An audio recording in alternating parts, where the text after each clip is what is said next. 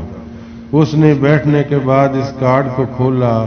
چند لمحے تک وہ اس میں لکھی ہوئی تحریر پڑھتا رہا، پھر کارڈ بند کر کے اس نے اپنی دراز میں رکھ دیا۔ وہ نہیں جانتا تھا اس کارڈ پر اور اس بکے پر کس رد عمل کا اظہار کرے۔ چند لمحے وہ کچھ سوچتا رہا، پھر اس نے کندھے جھٹک کر اپنا بریف کیس کھولنا شروع کر دیا۔ وہ اس میں سے اپنا لیپ ٹاپ نکال کر بریف کیس کو نیچے کارپیٹ پر اپنی ٹیبل کے ساتھ رکھ رہا تھا جب رمشا اندر داخل ہوئی۔ ہیپی برتھ ڈے سلار، اس نے اندر داخل ہوتے ہوئے کہا۔ سلار مسکرایا۔ تھینکس۔